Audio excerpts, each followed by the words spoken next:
Welcome back, everybody. It's the Inside the Circle podcast. It's day 11. It was the men's semi-finals. Let's see what happened.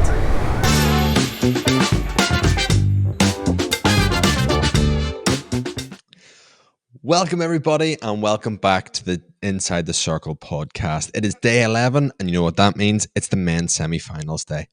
Now, as you can see, I've been abandoned by my co-host, Alan. He is working and does send his apologies, so you're going to have to listen to me this whole episode. But first, we have a really special interview from Simon Mason speaking with Marcos Hoffmann, the president of the European Hockey Federation. Fantastic to be here with Marcos Hoffmann, Euro Hockey president, with a Spanish sympathy, we have to say. We'll come on to that in a bit. But the Olympic competition, the hockey competition so far, your thoughts on the standard, the competition, anything that you've seen? First of all, the venue is great. I mean, Paris 2024 organizing committee has done a fantastic job, as well the French Federation, in setting this whole venue up. Not only the Yves de Manoir Stadium, but as well pitch number 2, which is the legacy investment for the future of the French Federation. That's great. And so far, the competition on the men's side, I'm really, really impressed by the level. And I think this is something that we already commented, is that I think that hockey now is at the sweet spot between the technique of the skills of the athletes, the physical condition, the tactics, and the rules of hockey. And I think that we should let it run a little bit without making too many changes. So that basically renders a fantastic competition.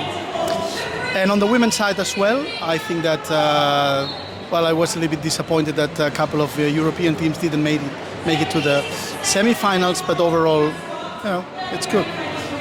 And behind us, we have Netherlands, Spain in the men's semi-final. I appreciate there'll be some sympathies, obviously your position's within Spain, but as a contest itself, incredibly exciting, high quality. What do you think we might see? Your thoughts? Yeah, well, I mean, the win Spain over Belgium, that was one of those things that we will all remember, not only as a Spaniard, but that was probably the end of some of the greatest players this sport have seen in the last decades. And we're always very attracted to when the fall of the Roman Empire. Well, that's the fall of the Roman Empire. I'm going to quote you on that. That's it. The Roman Empire. I mean, these players have given us probably 6 to 8 of the best years I can remember in hockey. I haven't seen a team so dominant. So for Spain, which is a rather younger team, because people remember that after Tokyo, that day, something like 1,500 caps walked through the door in the Spanish team. We had David Alegre, Rocco Oliva, these guys that were 38 years at that time. So Max Caldas rebuilt the team, and being able not only to beat Belgium, but as well Germany, for them it's very, very good. And the team is improving. And the Netherlands is the Netherlands. And we're live here. I'm just going to allow one of our commentary friends to just go past. If you step forward, we just go back in.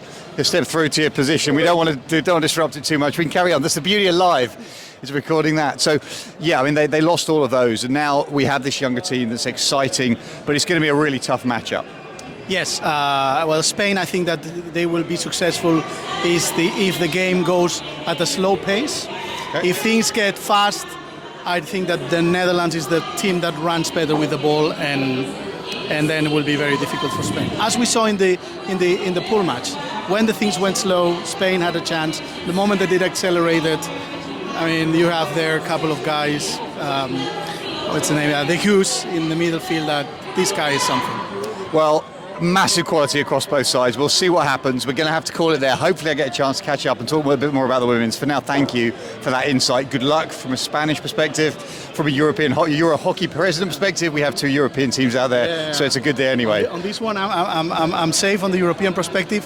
This afternoon, later today, India against Germany, that would be a completely different thing. Well, good luck, my friend. Thank you for your time. Thank you. Bye.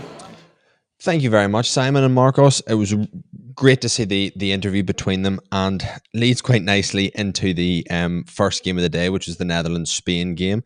And unfortunately, Marcos mightn't be too happy after the match. It ended up being 4-0 to the Dutch, and what a game it was. It was just a dominant performance from the Dutch throughout the match. Now, Spain, they were very good.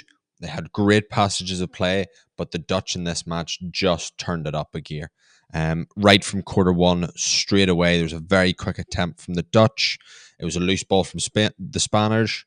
And at this point, it was just end-to-end hockey. Really quick, good passing, right from top of the day to top of the day, just quick throughout. The Dutch press was really working well against the Spaniards in this first quarter, really keeping them deep and really making them struggle to get out of the D and out of their 25 at points. And again, right from the start in the first quarter, it was very interesting. The umpires really tried to keep a lid on this match. I think they've gone into this going, right, it could blow a gasket either team depending on how their frustrations are going.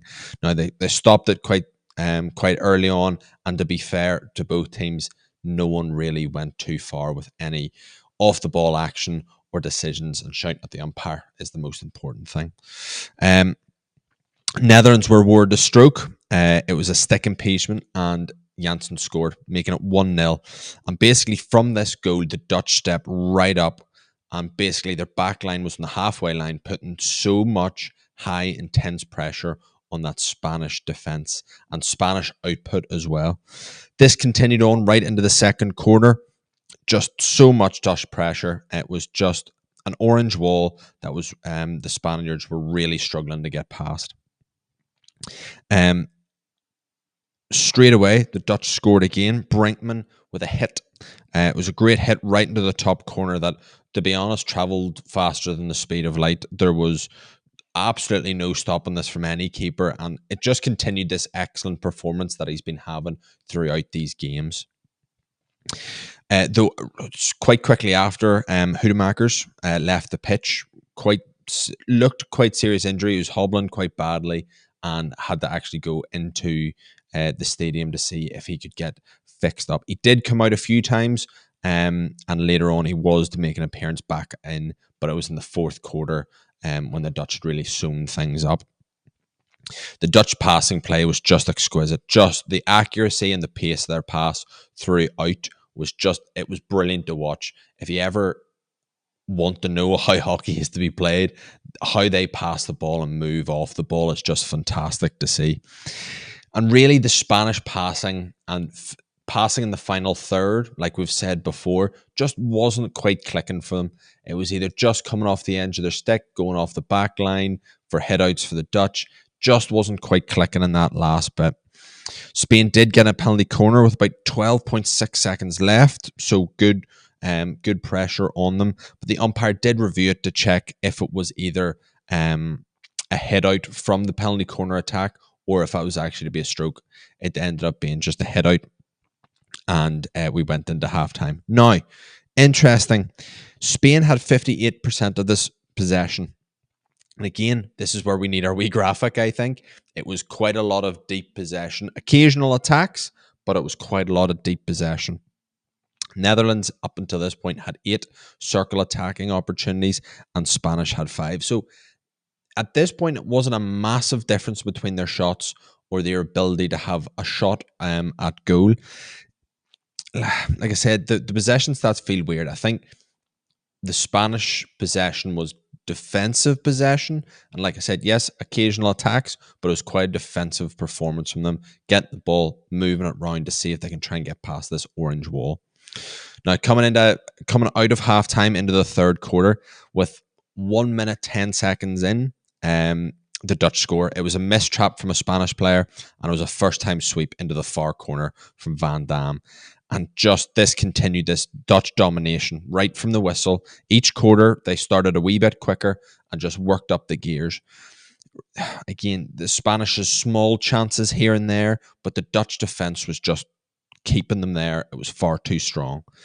The Spanish did win another penalty corner. It was saved, and within 2 seconds, it was down the far end, and the Spanish goalkeeper had to make a really good save to stop what I thought was going to be a for sure goal. Again, umpires at this point were starting to have to talk to the Spanish. Just explained about how they were complaining quite a lot from decisions. This was the frustration coming in from the Spaniards. I think they didn't think it was maybe going to be quite so relentless from the Dutch, and just that frustration of the last pass not being quite right, and just not being able to finish those impressive attacking plays, but just no final outcome from them. The Dutch finally win their first penalty corner. It was right near the end of the third quarter. It was a variation. It ended up being a save, which allowed, again, the Spanish to get right up the pitch. But unlike the Dutch, again, it probably sums up the match for them. Unlike the Dutch breakaway from the penalty corner, the Spaniards just didn't have the legs for the other team members to get up for the pass across the D for the potential shot. The Spaniard, he got the ball, ended up being in the corner, and there was 4 Dutch defenders in front of him. He had no chance. Uh, Going into the fourth quarter, Spain won another penalty corner. It was from a Dutch player pushed the Spaniard. Another great save from Block. Just really impressive how he kept the ball out of the D from really good opportunities from the Spaniards. But he was definitely playing very, very well. And again, this point, the umpires came out the final warning to the Spanish for complaining and knocking the ball away. This was the last straw for them. Any more of this, and there was going to be a card. The Dutch then scored their fourth goal. It was a great pass from the midfield right into the D. And the shot was played in by Dugo Tellenkamp. It was deflected midair, and the ball went straight into the net. Another fantastic goal. Just put a bow on the Dutch performance, really, throughout. Just strong, accurate passes. They were getting the final touch, unlike the Spanish, who were just missing out on all of these.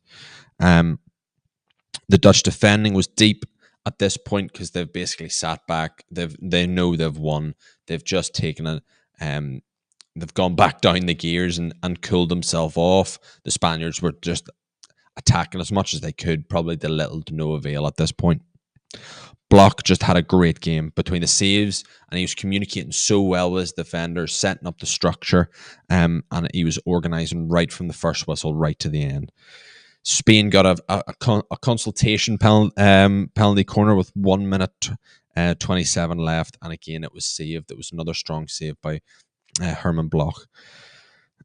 It was a dominant Dutch performance throughout. It really was. In their attack, in their defence, they were just the better team. And again, this was a match that you could see they'd just gone up a wee gear, and definitely even from the quarterfinals to this, they were up. They were impressive, passing well, moving off the ball well, and their finishing touch was just fantastic. I think this was one of their best performances of the tournament so far. Yes, they had hiccups here and there, but I think it was a strong performance. And if they carry on that way, if they carry on this way into the final and go up another gear, it'll be really hard to play against them. It ended up being that the Spanish still had the majority of the possession, 53%, so a wee bit more, but again, a lot more defensive possession. A few breakaways, like I said, even at halftime, but nothing too major to put the Dutch under any pressure. The Dutch had 19 circle attacking entries, and the Spanish had 15. So it was close enough, but you can see the difference in the finishing in that final third for both teams. The Dutch were able to get the final touch, work it a wee bit more, while the Spaniards just weren't getting to it, or were winning a penalty corner and it was being saved, or it was a great defensive tackle from the Dutch and they were going off with the ball. The Dutch just dominated this match again, absolutely in my opinion on how I watched the match, and I think, like I said, if they take this attitude and domination into the final, they'll be very hard to beat. Second semi-final of the day, and what a game it was! It was just, if you want to look up how hockey should be played from both teams at a fast pace, this was the match to watch. Germany versus India. It ended up being 3-2 to Germany.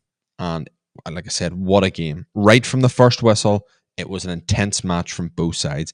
India had really early pressure right from quarter one, and when they were able to win an early penalty corner. Harmanpreet drag flick, saved by Dannenberg, the German keeper, who's only 21 or 22, which is a really young for a keeper to be playing at this level, and it's so impressive. First off, he's like 900 foot tall, and that's impressive enough.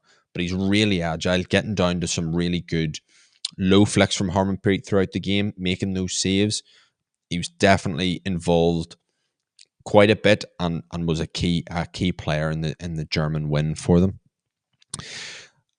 Another Indian penalty corner quite quickly after, and summed up in this penalty corner how it was going to happen quite a bit. Indians got quite a few penalty corners throughout this match, but the first and second runner from Germany throughout the game was brilliant. They were getting right out there. If they weren't getting off the stick, it was off a leg, and it was a re-award. There was a couple of times there was several re-awards happening, and the first runners are straight out, defending well, coming back straight out. And really the Germans, India dominated this first quarter, and the Germans were getting a little bit frustrated as their attacks weren't really leading to much. They were being held quite deep from the Indians. Anytime they got out and were going on attack, nothing was coming from it. The Indians had it quite locked down, good structure in both their attack and defense. Big long ball from India and a great touch, which led to another penalty corner. And it went through 1, 2, 3, 4, and it was the fifth re-award they finally were able to get their goal. Hendricks and Ludwig from Germany making these great rundowns right up to the top of the D. And again, the two of them did that throughout the match brilliantly. So on the fifth re-award, like I said, India score for the first. It was a Harmanpreet flick. It was a deflection of Hendricks, and it took it, one of those horrible goals. It took the pace right off the ball. Big looping ball that just dipped in under the crossbar. The keeper had already gone down to make the save from where the flick was going, and it looped over him. There was not much anyone could have done. This took India 1-0 up. And really, at this point, India were just putting the pressure on. Another penalty corner right after the restart of the goal. It was dragged wide. Germany were definitely feeling the full pace. I would say the possession of this match was definitely 2/3, 4/5 to India. Really strong possession game for them, really smothering the Germans throughout. It was a free flowing sort of style of play India were having, and again they took that right into the second quarter. However, I don't know if it was a strong quarter time talk that the Germans might have had, but they definitely came out with a bit more fire and a good bit better possession period at the start of this quarter. They won Germany won a penalty corner. It was an aerial into the D, and India were not within that 5 meter safety zone, as people are starting to call it. And because of that, they got a penalty corner awarded, and they score from this. Now, they score from this from a unbelievable drag flick from Payet, and just fantastic. Rocket right into about that foot and a bit off the ground. Really difficult to defend from both the post players and the goalie. So it was a great goal to bring this 1-1. At this point, turning into much more back and forth, right up the pitch from India, coming all the way back from Germany. It was really quick from both sides. Umpires did well to control this match. At this point, it was starting to get a wee bit niggly from both sides. And there was a couple of times Germans had ran into an Indian player and were starting to maybe have a bit of a football dive. They did it once or twice throughout the match.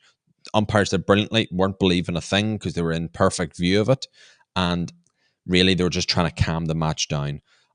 Unfortunately, as much as I think Max Grambusch is a great captain, I think he escalates the emotions from the Germans, unlike probably previous captains have.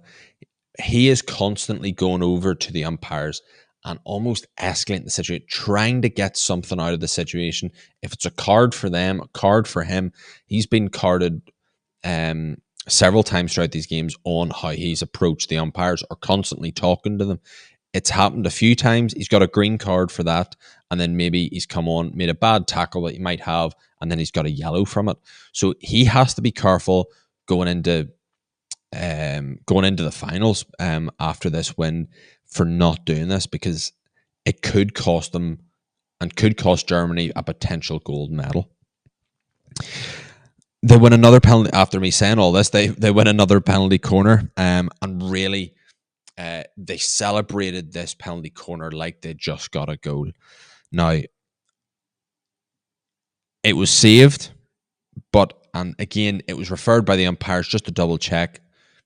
Umpires did a couple of self referrals, throughout this game just to check from what they've missed because the ball was traveling at unbelievable pace throughout this match. At penalty corners and open play, I think they did the right thing in calling for their own referral just to double check to make sure everything was on the right side of things.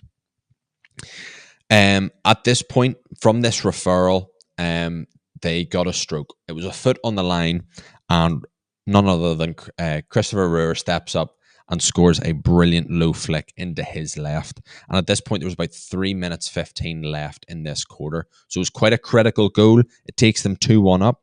And for the last 3 minutes, I would say Germany put a good bit more high press on the German backline and a bit more pressure when they had the ball, keeping it in a good structured manner and just sort of trying to get through this quarter until halftime where they can have a bit long of a break and assess what they need to do for this next half. At halftime, Germany had 46% of the possession and India had 54%. So again, you can see that first quarter for India really dominating and keeping those possession stats high for them, even though in the second quarter it was definitely switching a bit more over to Germany. But that first quarter from India really was dominated by them. Germany had 8 circle attacking entries, and India at this point had 12.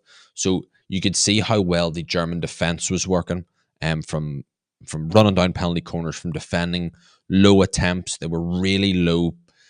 Germans love playing indoor hockey, and you could see that coming into their play.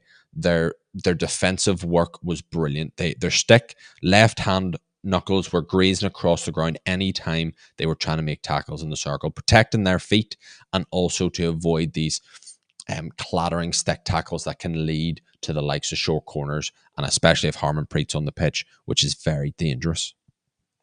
So going into the second half, India started very quickly, early possession from themselves. It led to a penalty corner within the first 35, 40 seconds. But it was, again, immediately ran down. It was re-awarded. And then the second one was brilliantly saved by Dannenberg again from the German goalkeeper. Really well worked between the defensive penalty corner runners and the defensive penalty corner saves from the keeper. Germany at this point were playing quicker than I think they needed to be. And because of that, there was quite a lot of missed traps that they were doing. They were trying to dribble the ball up, good attacking play. And instead of maybe making a pass, they've left the ball behind on a run. Or the pass was a great pass to their player, but it was a missed trap, went over the sideline. This happened a fair few times, and this caused a lot of turnovers. So therefore, a lot of shuttles up and down the pitch from the Germans trying to defend. And from these, India got a penalty corner. Payet, unfortunately, a great defensive first attempt, but hit it on the back stick when coming back. It was ran down again. It was ran down from the Germans again, and it turned it into an attack. Right up the far end of the pitch, nothing came of it. Slightly later on, India were awarded another penalty corner. It was for a foot, and Harmanpreet scored a brilliant drag flick. It was deflected from Shujik, taking it over the keeper. Brilliant goal, well worked. They needed to do something different at this point. I think the Germans had got the run time and basically got Harmanpreet cornered because they were going to him every time. They were running it down every time for, like I said, either a re-award or getting an attack from it. So this slight variation, just taking it slightly left for the deflection, worked really well. Got the goal from it. It's now a 2-2 game. Play kept going back and forth for the rest of the quarter. And again, really good communication from the referees to the players on referral results and what was happening during the play. So it was impressive. It was impressive from both teams and from the umpiring team on how the match was played and controlled throughout. Fourth quarter, big quarter for both teams. It's 2-2. I'm thinking this is probably going to go to penalty shuttles, but Germany started really fast. They won a penalty corner from a Harmpreet foot. India lose their referral on this because they were trying to look for stick impeachment further on in the play, but nothing happened. So lose the referral. It was penalty corner was fantastically saved by Srijesh and his defenders. Really good attacking and defending from both teams at this point. Still that end-to-end style, very fast pace. And from this fast pace, Germany awarded a penalty corner. It was a high ball. It was initial shot, came back. German player touched it down into the ground, and off the defender's stick, it came up and hit him in the thigh. So it was a short corner was awarded. Really well saved by Srijesh again. He had a great match himself, and from this, Germany's press was so high. They could clearly sense at this point they were getting a slight upper hand. I don't know if this was India tiring or the Germans, forgive me, just going, right, this is where we're going to have our chance of winning this match. Germany score. They scored to make it 3-2. It was a crash ball in from the byline. And it was the faintest touch by Milktow. And it was a great... So German attack right down the left-hand side of the pitch, gets from the byline, plays it across, and this touch just takes it round the back of Srijesh into the opposite corner. Fantastic goal to make it 3-2. Again, from this point, it didn't slow down. It was fast-paced from both teams, though I think, again, Germany needed to slow down because they were just making these few mistakes that, if capitalised on, could have led to another goal, making a 3-3, and we go to penalty shuttles, and we all know how India do in penalty shuttles. The Indians took their Srijesh off at 2 minutes 16 left, to no avail though. Germans were awarded a penalty corner for a foot in the circle, was saved by the runner this time from India. They were doing a bit of a Germany this time and ran it down really well. And really, there was a minute left of play. Now, India kept attacking throughout this minute. Several attempts to try and get into the circle, came back round, back to the halfway line. Aerial ball was thrown in for an Indian attacker standing right at the top of the D in space. He took it down and he absolutely crunched this ball over the bar with about 0.6 seconds left. So they fought right up until the end, and you could see the celebrations from the Germans. They knew they'd got through this with gritted teeth. So they did. India will be disappointed with this because the amount of penalty corners that they had. Harmanpreet wasn't able to convert because the defense of these penalty corners from the first two runners and the goalkeeper was just fantastic. And that's what kept Germany in the game. If the three of those players in penalty corners were not able to do what they were doing, India could have easily dominated this game and it would have been a completely different result. It ended up being Germany had 52% of the possession to India's 48%. So you can see that swing in the second half. Germany all of a sudden holding the ball a bit more. Their structured play came back in and they really started dominating the possession stats.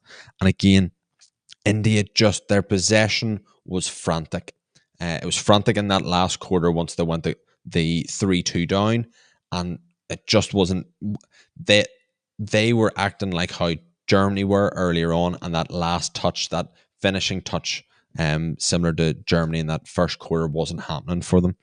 Though, and this is a big testament to the German defense.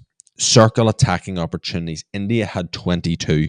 Now that's 10 more than they did in the first quarter. So it shows you how defensively German were playing at a high level, good structure, keeping India from having those shots on target.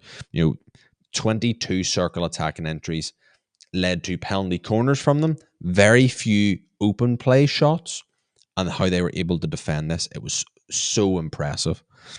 Germany only had 18, but they made their 18 count a wee bit more. Yes, it's only 3. And again, you can say the same thing. Srijesh in nets for India kept them only at a 3-2 scoreline, to be brutally honest. Germany had several open play attempts this time that were saved by Ziyech and was able to keep that match a wee bit closer throughout them. But for both teams, for Spain and for India, it's going to be disappointing. But what they have to do is take this day rest, and they're playing for a bronze medal. Both teams are playing for a bronze medal, which is huge. It would be great to see either team win. I'm just looking forward to that match. Spain have a very quick style of play, similar to India, so it could be a good clash. It could be a very fast-paced match. Will India probably depend too much on their short corners in that bronze medal match? I think that could be the case, and then it's left for Srijesh, the Indian wall that he is, to potentially try and keep them in the match from Spanish breakaway attempts. I don't know. It'll be an interesting match to watch. But the final, Netherlands and Germany, could be an interesting match. If the Dutch play the way they did today and the Germans defend how they've defended today, it could be a really interesting watch to see actually what will happen. We know that the Dutch are threatening from penalty corners and from open play from the previous match there today. So Germany will have a bit more angles to try and cover in their defensive unit, but equally the Dutch will have to keep an eye on those German breakaways, the good structure that they have on how they get the ball right into those corners and try and play across the net. It'll be interesting to see. I know I'm really excited to watch the both games, and actually to call a team, I think India are going to win the bronze.